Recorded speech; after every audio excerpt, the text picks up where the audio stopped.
लगता है ये लोग गोरखपुर में योगी आदित्यनाथ के गढ़ में भाजपा को टक्कर दे पाएंगे? ऐसा नहीं लग रहा है, उनकी कोई टक्कर नहीं। हमारे विधायक जी बजरंग बहादुर सिंह के टक्कर में कोई नहीं है। जब हमारी पार्टी 2017 में समाजवादी की सरकार को हटा के आई, तब पूरा परचम पूरे प्रदेश में भारतीय जनता पार्टी का लहराया।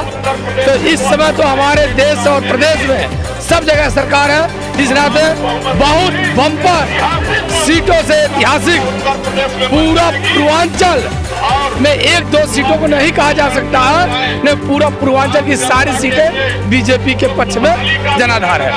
जनता वहाँ की ऐसी उत्साहित जनता है, 2007 से लेके आज तक सपा को चाहे बसपा को चाहे कांग्रेस का किसी का खाता आज तक खुलने ही नहीं दिया। बजरंग बहादुर सिंह खुद इतने जनता के लोकप्रिय नेता हैं कि इस नाते कभी भी वहाँ भाजपा हार ही नहीं सकती। चंपा देवी पार्क में मौजूद हैं और यहाँ आसपास के गोरखपुर के आसपास के लगभग 10 जिलों के कार्यकर्ता आए हैं और हम इस समय महाराजगंज जिले का जो बेड़ा बना है, महाराजगंज जिले के जो कार्यकर्ता हैं उनका जो जगह है वहाँ पे खड़े हैं।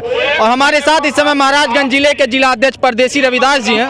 इनसे हम बात करेंगे और जानने का प्रयास करेंगे कि महाराजगंज जिले के कितने कार्यकर्ता कहाँ से कार्यकर्ता आए हैं और क्या माहौल होने वाला है इस कार्यक्रम का और कितनी मजबूती आप लोग की पार्टी को मिल रही है। पहले बहुत स्वागत है आपका उत्कर्ष पत्रिका में। बहुत बहुत धन्यवाद, चूँकि आपने ये हमसे आप सवाल किए। मैं मीडिया को बधाई देना चाहता हूँ कि पूरे ये बूथ प्रमुखों की सम्मेलन हो रहा है, जिसमें महाराजगंज जिले से 2221 अपने बूथ प्रमुख आ रहे हैं और माननीय हमारे देश के एसएसबी राष्ट्रीय अध्यक्ष माननीय जेपी नड्डा जी की मुखार बिंदु से जो यहाँ उत्तर प्रदेश की विजय रथ को जो करने के लिए उस समय हम लोग को एक शिक्षा देंगे कि उन्होंने कहा था कि बूथ प्रमुख मंडल अध्यक्ष बूथ प्रमुखों के साथ उन्होंने एक सम्मेलन करेंगे। इसी के नियमित हम लोग आए हुए। बूथ अध्यक्षों का सम्मेलन है और क्या लगता है बूथ स्तर पर कितनी मजबूती मिलेगी इस सम्मेलन से आप लोगों को? बहुत बहुत बहुत मजबूती मिलेगी।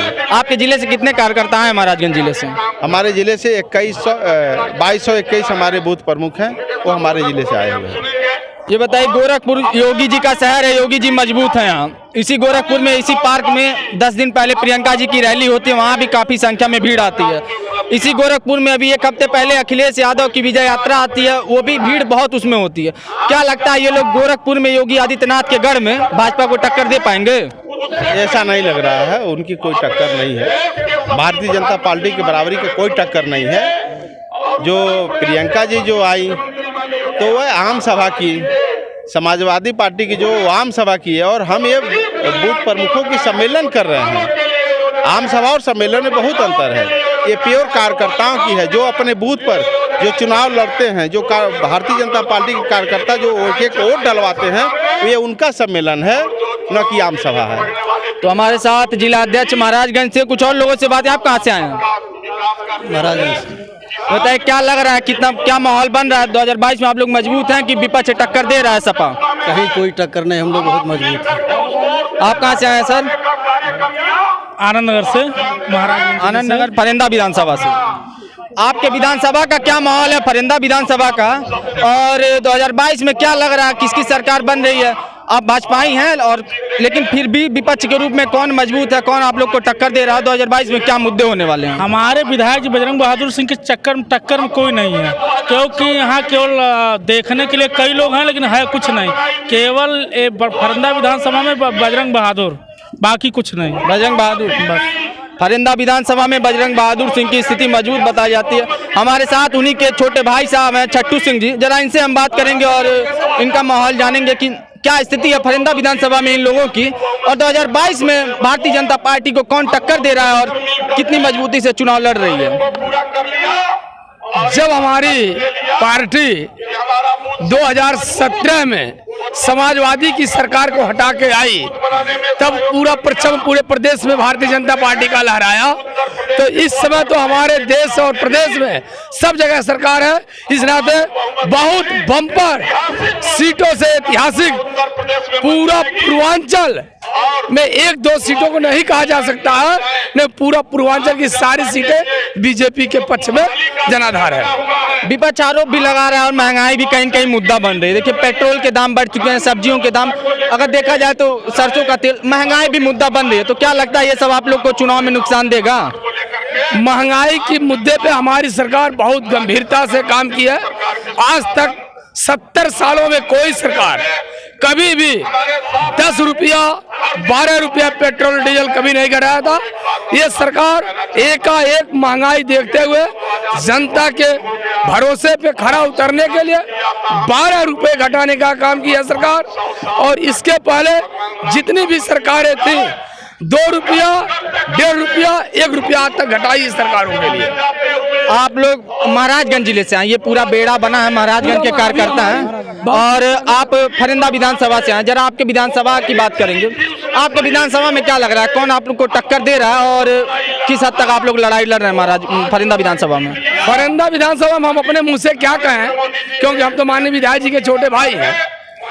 जनता वहाँ की ऐसी उत्साहित जनता है, 2007 से लेके आज तक सपा को चाहे बसपा को चाहे कांग्रेस का किसी का खाता आज तक खुलने ही नहीं दिया। बजरंग बहादुर सिंह खुद इतने जनता के लोकप्रिय नेता हैं कि इस नाते कभी भी वहाँ भाजपा हार ही नहीं सकती। ये बताइए सपा बसपा का क्या माहौल होने वाला है इस चुनाव में? बसपा तो कहीं कोई नाम ही नहीं लेने वाला है इस समय। उनका वोटर स्वयं नहीं बोलता है बसपा के पक्ष में। इस समय योगी मोदी के कार्य नेतृत्व में सारे बसपा के वोट सब भाजपा के साथ खड़े हैं। दूसरा चीज 2017 में जब सपा और कांग्रेस दोनों मिलकर लड़ी तभी बीजेपी को हम मात नहीं दे पाए, तो ये इस बार क्या मात देगी जब सब लोग अपनी अपनी सीट से चुनाव लड़ेंगे। धन्यवाद। तो देखा हम यहाँ महाराजगंज के बेड़े में थे, महाराजगंज के नेताओं से बात किया, कुछ फरिंदा विधानसभा के भी लोग आए थे। हमने महाराजगंज के जिला अध्यक्ष से भी बात की, फरिंदा विधानसभा के जो विधायक हैं बजरंग बहादुर सिंह उनके छोटे भाई थे, उनसे भी हमने बात की और सभी ने जो है अपनी पार्टी भाजपा को जीतने का जो है बताया। और कुछ लोगों ने दावा किया कि सपा टक्कर दे रही है विपक्ष में, कुछ लोगों ने यह भी कहा कि कहीं कोई नई टक्कर में है, हम लोग सरकार बना रहे हैं। अब आगामी चुनाव में देखना दिलचस्प हो जाएगा कि रिजल्ट क्या बताते हैं और किसकी सरकार बनती है उत्तर प्रदेश।